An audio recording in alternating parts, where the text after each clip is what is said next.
Olá, o assunto da aula de hoje é representação de conhecimento, ou conhecimento de modo geral no contexto de inteligência artificial. Até então a gente estava estudando algoritmos de busca que se assemelham bastante à estrutura de dados, algoritmos de computação clássica, na verdade. Começando a estudar a questão de conhecimento, a gente talvez se aproxime um pouco mais dos conceitos de inteligência, né, da inteligência humana e também da inteligência artificial. Quando a gente pergunta palavras que são associadas à palavra inteligente, conhecimento é certamente uma palavra bastante relacionada, né? Uma pessoa inteligente é uma pessoa que tem bastante conhecimentos, né, que pensa corretamente, que decide bem e assim por diante. Ou seja, essa noção de conhecimento ela é bastante próxima da noção de inteligência. É isso que a gente vai começar a estudar daqui para frente na disciplina, né? E especialmente a questão de como que um computador adquire conhecimento, né? Como ele representa esse conhecimento e o que ele pode fazer com esse conhecimento. Para poder lidar com essas questões de como obter, como representar e o que fazer, a gente tem que partir do ponto da primeira pergunta que está nesse slide, que é o que é conhecimento, né? E não é fácil responder essa pergunta e nem eu vou tentar ser exaustivo nessa apresentação, né? A questão de o que é conhecimento é um tema, diria até mais filosófico, né? A filosofia estuda o que é o conhecimento. Bom, de uma forma bastante breve, conhecer alguma coisa é aquilo que está relacionado ao verbo saber, né? Então, quando eu digo assim, eu sei que a cadeira é azul, o sei é o verbo, né? E o objeto desse verbo é a cadeira ser azul. Então, esse é o conhecimento, é o que a gente sabe. Eu sei que a cadeira é azul. E as coisas que eu sei me permitem pensar, decidir, concluir coisas, né? Então, essa é uma visão bem geral do que é conhecimento, né? Na filosofia existe duas áreas de estudo bastante dedicadas a isso. Uma é a epistemologia, né, que é saber as propriedades das coisas, o que é verdade, o que não é, se a cadeira é de fato azul ou não é. E outra é a ontologia, que é o que é cadeira, né? Então, enfim, são essas duas áreas de pesquisa, né? Mas a área de ontologia em especial é bastante citada na inteligência artificial. A gente vai ver oportunamente um pouco mais essa noção de ontologia. Mas eu gosto de usar no contexto de IA e especialmente no contexto de engenharia uma definição de conhecimento proposta há bastante tempo pelo Alan Newell, né, um artigo bastante influente na área de inteligência artificial chamado The Knowledge Level, de 1980, é um artigo bem antigo.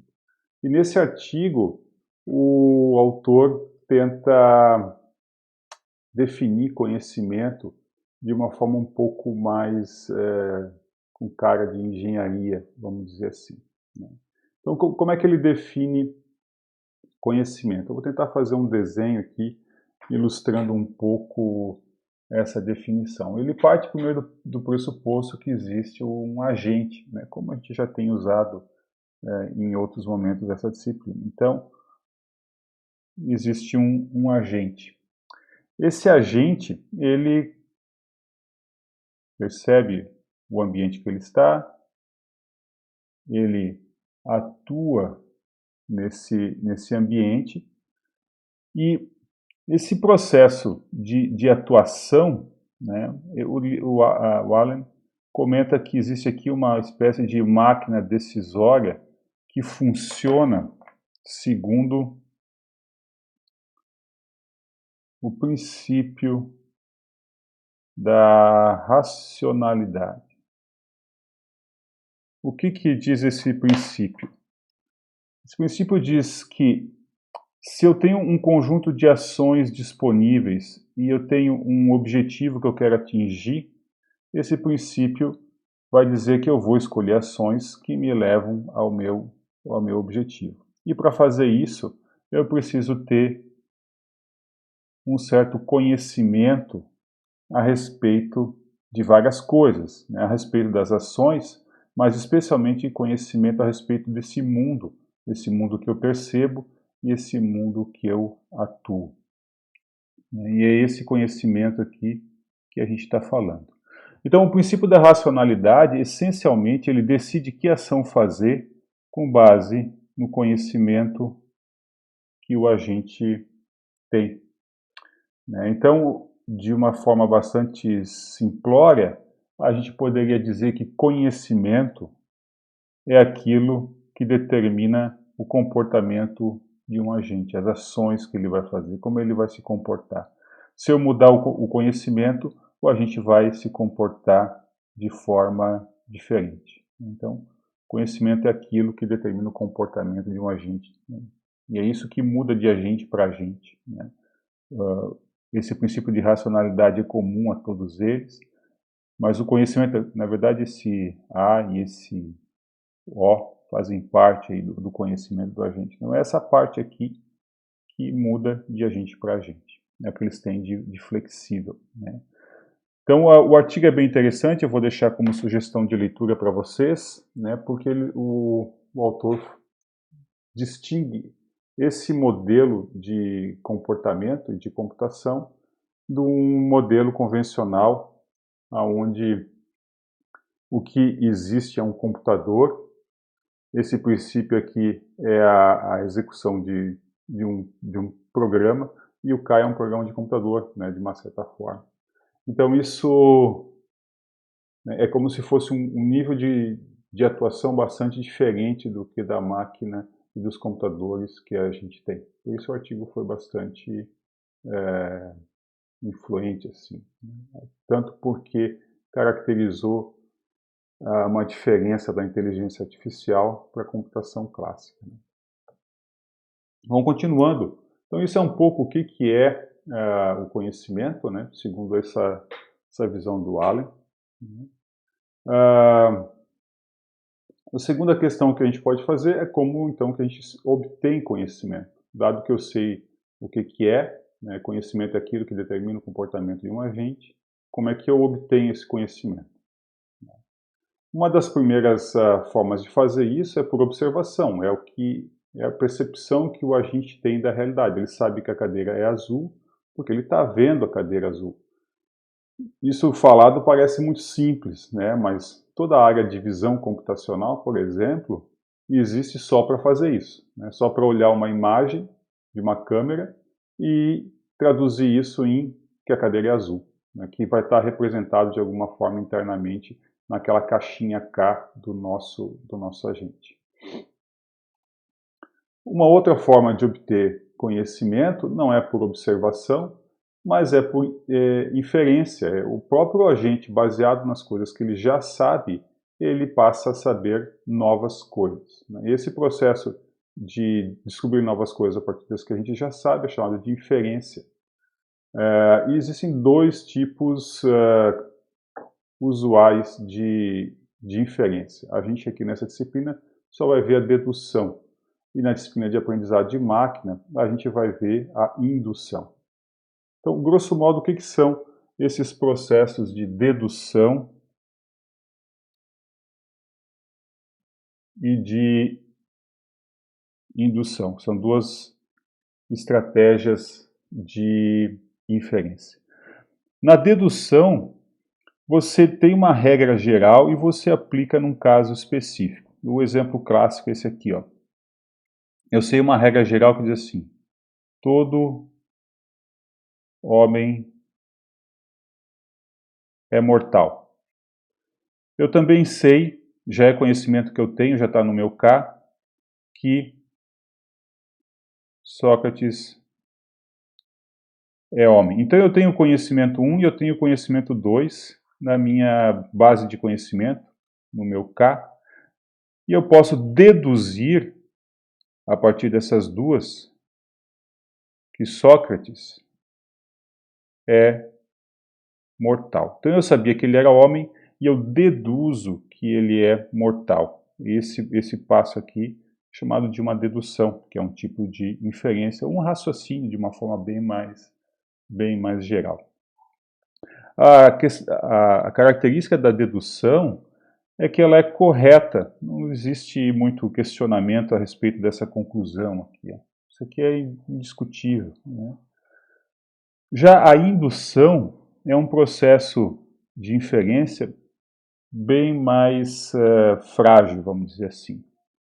Então, enquanto aqui eu tenho uma regra geral, todo homem é mortal, e eu aplico ela para um caso específico, na indução eu vou ter casos específicos e o meu output são regras gerais, são generalizações. É como se eu dissesse assim, ó, eu vi o Sócrates e percebi que ele é homem e é mortal.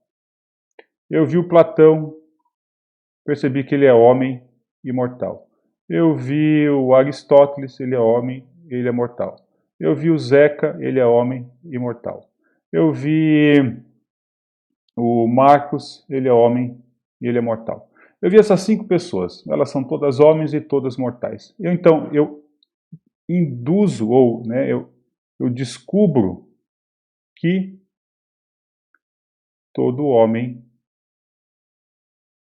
é mortal, a partir de 5 casos. Percebo a fragilidade desse tipo de inferência. Eu só tinha 5 e eu já deduzo para... Deduzo, não, desculpa. Eu induzo para todo homem. Né? Ou, as mulheres não morrem. Por quê? Porque eu não vi nenhuma mulher morrer. Então, de novo, isso aqui é uma generalização. Eu peguei casos particulares e fiz generalizações. Então, é um processo de aprendizado bem mais frágil, mas que a gente faz o tempo todo, né? A gente tenta uma coisa de um jeito, tenta de novo e acaba descobrindo que daquele jeito não dá. A gente está induzindo, né, as coisas, a gente está generalizando a partir de experiências particulares. Eu joguei uma pedra, ela caiu, eu joguei um copo, ele caiu, eu joguei um prato, ele caiu, eu joguei uma colher, ela caiu, deduzo que as coisas caem. Enfim, esse é um processo de aprendizado bastante comum. E é tema de outra, né, de uma área bem importante da inteligência artificial, que é aprendizado de máquina. Quando se fala de aprendizado de máquina, se está falando desse tipo de inferência da indução, de modo geral. A dedução, a gente não chama muito de aprendizado, a gente chama um pouco mais de dedução mesmo, né? Ou de conclusão, e é esse processo aqui. Por que isso aqui não é chamado tanto de aprendizado? Porque o fato de que Sócrates é mortal, tudo bem que a gente pode incluir, eu sabia 2 coisas, eu passo a saber 3, né? Então, tudo bem, eu sei uma coisa a mais. Só que essa informação de que Sócrates é mortal, ela estava de uma certa forma embutida nessas 2 outras aqui. Eu já estava aqui dentro. É só uma consequência disso aqui, né? Então, por isso, a dedução não é visto assim como um processo de aprendizado, mas muito mais como um processo de raciocínio mais simples. Então, tem esses 2 jeitos, a gente vai ver no primeiro momento a dedução. Bom, próxima pergunta que a gente tem que se colocar é como representar o conhecimento. No exemplo que eu acabei de dar, eu usei a língua portuguesa para representar o conhecimento, que Sócrates é mortal, né? Só que, claro, a língua portuguesa tem uma série de deficiências como linguagem de representação de conhecimento, por ser ambígua, imprecisa, pessoas diferentes interpretam de formas diferentes as mesmas frases. Então, a gente procura linguagens formais para representar o conhecimento, linguagens que tenham uma interpretação bastante precisa, tão precisa que, inclusive, uma máquina consegue interpretar. Eu vou dar um exemplo aqui de uma linguagem bastante comum e que a gente vai usar para representar conhecimento. No caso aqui do exemplo, conhecimento sobre a Bolívia, sobre especialmente a geografia da Bolívia. Quais são as cidades, onde elas estão, as características delas e assim por diante. Então aqui está uma forma de representação de conhecimento sobre a Bolívia. Numa linguagem assim formal, né, a gente percebe que tem assim uma sintaxezinha, né, um parênteses e assim por diante. Então, essa linguagem que está sendo usada aqui é chamada de lógica de predicados. É uma linguagem que nos permite falar das coisas, dos objetos, das propriedades que esses objetos têm e das relações que existem entre eles. Essencialmente é isso. Então, por exemplo, esses três, vou pegar esse caso aqui, ó. Esses predicados aqui, o predicado é cidade e aqui está o objeto. Então, por exemplo, o objeto La Paz tem a propriedade de ser uma cidade. O objeto Oruro tem a propriedade de ser uma cidade, assim por diante. Então, meio que eu disse assim, esses objetos aqui, ó, são cidades, eles têm essa propriedade. Esses objetos aqui são regiões. Então, nessa linguagem, eu consigo destacar ou atribuir propriedades para os objetos. Outra coisa que dá para dizer nessa linguagem são relações entre objetos. Então, por exemplo, aqui, ó, eu tenho dois objetos, o objeto planície, que é uma região, e o objeto tropical. Não disse a propriedade desse objeto aqui nesse exemplo, né?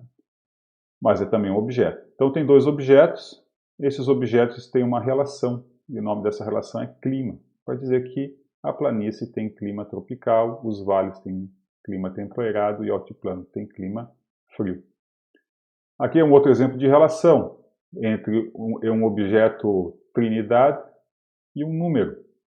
Então, o número também é um objeto aqui no caso, né? E também é uma relação chamada de altitude, para dizer que Trinidad está a 250 metros, La Paz está a 3.000 e pouco, Oruro é 4.000 e assim por diante. Aqui eu uso uma relação novamente para dizer em que região estão as cidades. Opa. E aqui por último a tensão elétrica de cada uma das cidades. Ou seja, uma linguagem muito simples, né? Eu consigo falar dos objetos, as propriedades que eles têm e as relações. Né? Se vocês estão acostumados, por exemplo, com um banco de dados relacional, um banco de dados relacional não é nada mais do que isso, de uma forma simplificada. Né? O banco de dados relacional é uma simplificação de lógica de predicados. As relações são tabelas. Poderia dizer que as propriedades também podem ser tabelas com uma única coluna. Então isso aqui é uma tabela com duas colunas, o nome da tabela é altitude. Isso aqui é uma tabela com uma coluna só, onde existe o nome da cidade, por exemplo. Bom, então existem várias linguagens, eu não vou entrar nessa discussão agora, né, mas várias formas de representação de conhecimento, lógica de predicados é a que a gente vai adotar, mas várias outras seriam possíveis. Algumas famosas assim, na área da IA, historicamente, foram frames, redes semânticas. Eu diria que as próprias redes neurais, que vocês vão ver em aprendizado de máquina, são formas de representação de conhecimento. Lá dentro está embutido numa rede neural algum conhecimento, apesar de ser de difícil leitura por humanos, mas tem um conhecimento ali embutido. Árvores de decisão e assim por diante. Existem várias formas de representar. E a gente quer que essas representações tenham essas características, seja formal, no sentido de ter uma interpretação bastante precisa, ser expressivo, de eu conseguir dizer muitas coisas nessa linguagem, permitir as inferências, né, as deduções ou as induções, e ser eficiente computacionalmente, que nem sempre é o caso. A lógica de predicados, eu vou fazer uma rápida revisão dessa linguagem, né, nos próximos slides.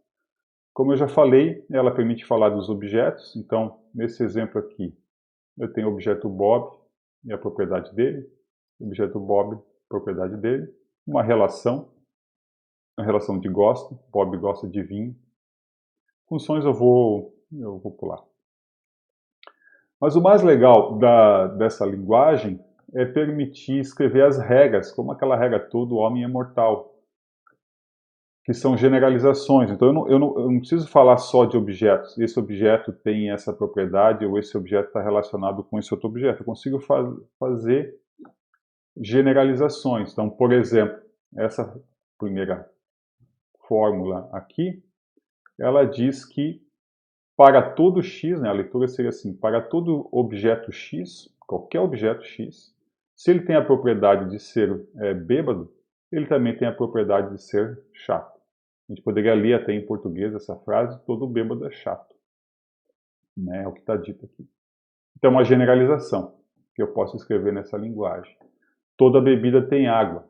E assim por diante. Então, fórmulas dessa natureza, ou né, desse jeito, permitem escrever todo homem é mortal. Claro, além dessa flecha aqui, que então dá essa indicação, né, existem várias outras formas de escrever. Por exemplo, isso aqui, ó. Esse V invertido aqui é o OU. Desculpa, esse V invertido, esse aqui é um V normal, né? O V normal é o OU e o V invertido é o E. Então essa frase aqui diria assim, ó, todo bêbado, exceto o Zeca, é chato. Essa aqui é um OU, né? Ou da lógica normal que vocês já usam lá em programação. Esse aqui é o E da lógica que vocês também já usam lá em programação. Esse aqui diria assim, ó, o Zeca é bêbado ou chato. Eu não sei exatamente o que ele é, mas uma das duas coisas eu sei que ele é. Então esse ou aqui quando a gente usa um ou em definição de conhecimento, a gente está de uma certa forma indicando uma certa incerteza. Eu não sei muito bem se ele é bêbado ou se ele é chato, mas eu sei pelo menos que uma das duas coisas ele é. Isso aqui é o existe. Então esse A virado aqui a gente chama de quantificador universal, é para todo x. E esse E virado aqui é um quantificador existencial, existe pelo menos um x. E tem a propriedade de ser chato nesse exemplo. Então, existe um chato, existe alguém que é chato. Né? Essa seria a leitura dessa frase aqui. Existem várias outras formas de escrever, né? Depois vocês podem dar uma olhada com mais cuidado. Eu vou deixar como exercício para vocês representar o conhecimento relacionado a esse problema do UMPUS. Né? Esse exemplo é tirado do livro do Russell e do Norvig, de Inteligência Artificial. Ele descreve esse cenário e também a representação do conhecimento necessário para esse jogador. Né? Mas deixa eu comentar rapidamente. Então, a ideia desse exemplo é de que você tem um caçador de tesouros, que é o nosso agente. Ele entra numa caverna, nesse caso aqui uma caverna bem simples, ela é uma caverna discretizada em 16 lugares. Né? O lugar 1, que é esse aqui, é onde o nosso agente entra na caverna. Ele pode se deslocar nessa caverna indo para cima, para baixo, para a esquerda ou para a direita, ou norte, sul, leste, oeste. Né? Ele se locomove, o objetivo dele é achar uma peça de ouro nessa caverna e sair da caverna. Bom, existem algumas dificuldades para esse agente atingir esse objetivo, de pegar o ouro e sair com o ouro. Um deles é que essa caverna é completamente escura, então ele não enxerga nada, ele não tem visão, né? Ele não consegue ver onde é que ele está, não tem GPS e não tem visão. O que ele tem de percepção são duas coisas. Uma é essa brisa aqui, ó. Então, se ele, por exemplo, se deslocasse aqui para essa posição 1, 2, ele ia perceber uma brisa, porque a brisa está ao lado dos precipícios. Então, esse exemplo aqui tem 3 precipícios. Nos lugares adjacentes, esse aqui, existe uma brisa. Então, por exemplo, se ele estiver aqui e ele se deslocar para a direita, ele vai sentir uma brisa. Então, ele está às bordas de um precipício. Ele não sabe se o precipício está em cima ou está mais à frente, né? Porque ele não está vendo, mas ele sabe que tem um precipício perto. Então, se ele continuar à frente ou para cima, ele corre o risco de morrer. Então, o mais racional seria voltar. Então, um perigo que existe na caverna são esses precipícios. Um outro perigo que existe na caverna é o fantasma, o Wumpus. Né? Então, se o nosso aventureiro chegar aqui numa posição adjacente ao Wumpus, ele também sente o fedor do fantasma. Então, são as duas percepções que ele tem, fedor e brisa. Né? E, em função disso, ele pode tentar escapar dos perigos que existem na caverna. Porque o fantasma, claro, se ele chegar no mesmo lugar do fantasma, ele morre. Então esse é o cenário. Então a gente pode representar o conhecimento a respeito desse cenário, tanto conhecimentos que são, por exemplo, específicos, né? Por exemplo, quando ele anda até aqui, ó, eu tenho que representar o conhecimento de que tem brisa na posição 1, 2, né? Quanto conhecimentos mais genéricos, assim, do tipo as posições adjacentes a qualquer precipício tem brisa, né? Não estou falando de uma posição específica, de 1, 2, mas estou falando para qualquer posição. Então, se eu escrever conhecimentos sobre quaisquer posições, eu estou escrevendo uma generalização, ou eu posso escrever informações sobre uma posição específica. Eu vou deixar como exercício para vocês